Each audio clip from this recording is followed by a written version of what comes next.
बच्चों अब हम स्टार्ट करते हैं question number 12। Okay, exercise 20B का क्वेश्चन नंबर 12।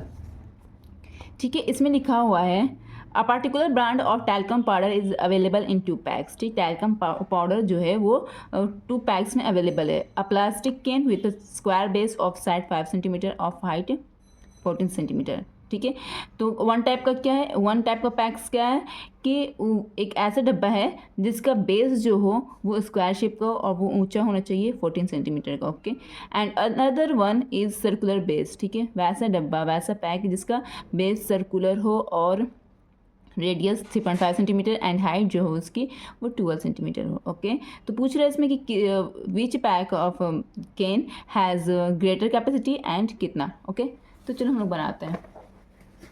क्वेश्चन नंबर ये कौन सा बच्चों, क्वेश्चन नंबर ये 12 है। ओके, ठीक है, तो question number 12 two types of pack देता है टैल्कम पाउडर का। ओके, वन टाइप यहाँ पे लिख दो, यहाँ पे सेकेंड टाइप लिख दो। ओके, वन टाइप का कैसे देता है कि जो उसका बेस होना चाहिए जो उसका उस कैन का वो क्या होना चाहिए, वो स्क्वायर बेस होना चाहिए। ठीक है, तो कितना दिया हुआ स्क्वायर बेस, कितना दिया हुआ 5 सेंटीमीटर। ओके, ये 5 होना चाहिए लेंथ, ये ब्रेथ भी 5 सेंटीमीटर होना चाहिए।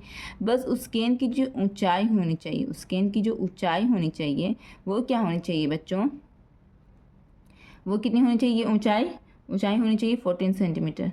ठीक है, ये समझ में आ गया। अनदर कैन किस टाइप का, उसका जो बेस होना चाहिए वो सर्कुलर होना चाहिए एंड उसकी जो ऊंचाई होनी चाहिए वो कितनी होनी चाहिए 12 सेंटीमीटर। इसकी ऊंचाई कितनी होनी चाहिए 12 सेंटीमीटर एंड इसका रेडियस कितना होना चाहिए 3.5 सेंटीमीटर। ओके, ठीक है, इतना समझ में आ गया बच्चों। तो कह रहे कि ये दोनों जो कैन है किसकी कैपेसिटी ज़्यादा है और कितनी ज़्यादा है। तो देखो ये क्यूबॉइड शेप का नहीं है। ओके, ये क्यूबॉइड शेप का। ठीक है, क्योंकि लेंथ ब्रेथ एंड हाइट तीनों इक्वल नहीं है। ओके, अगर तीनों इक्वल रहता तो ये क्यूब शेप का होता। ओके, तो ये एक क्यूबॉइड शेप का है एंड ये एक सिलेंड्रिकल शेप है। सबसे पहले हम वॉल्यूम ऑफ कैपेसिटी मतलब होता है volume of one type of मतलब टाइप 1 ऑफ कैन निकालना है। तो क्या लिखना है, volume of square base can. क्या लिखना है, स्क्वायर बेस्ड कैन। ठीक है, तो कितना होना चाहिए बच्चों, L into B into H, यही फॉर्मूला है ना। कितना 5 इंटू 5 इंटू 14। ओके, 5 5 25, 25 इंटू 14 कितना होता है बच्चों 350।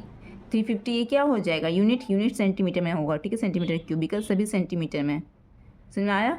अब दिखना है next, volume of circular based can. Okay, circular based can. Okay, इसका सिलेंडर का क्या होता है वॉल्यूम, जिसको याद है वो कमेंट सेक्शन में जरूर बताना, पाई आर स्क्वायर एच। ओके, तो इसको सॉल्व करो। पाई का वैल्यू 22/7, आर का वैल्यू क्या है 3.5। ओके, 3.5 को कितनी मरतबा लिखेंगे, 2 मरतबा, बिकॉज स्क्वायर है। एंड क्या है, हाइट कितना है 12। ठीक है, पॉइंट हटा तो नीचे कितना जीरो लगेगा 1 0, बिकॉज 1 डिजिट के पहले पॉइंट है।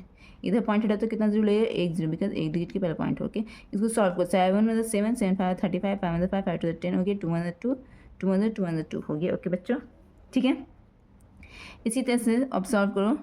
2 से 12, 2 5 10, 5 में 5 5 में 35। ओके बच्चों, तो मेरा आंसर क्या आ गया बच्चों, 11 into 7 into 6। Okay, 11 into 7 6 42। Okay, तो कितना आंसर मेरा आ गया 462 सेंटीमीटर क्यूब। ठीक है, अब बताओ, एक ये वॉल्यूम निकला, एक ये वॉल्यूम निकला, अलग अलग कैन का। ठीक है, एक स्क्वायर बेस का ये वॉल्यूम निकला एंड सर्कुलर बेस का ये वॉल्यूम निकला। तो कौन ज़्यादा, 462 ज़्यादा या 350 ज़्यादा है, 462 ज़्यादा है, मतलब सर्कुलर बेस वाला सिलेंड्रिकल शेप वाला ज़्यादा कैपेसिटी होगा उसके अंदर। ठीक है, अब कितना ज़्यादा है तो यहाँ पे लिखना कितना ज़्यादा, तो दोनों को घटा देंगे।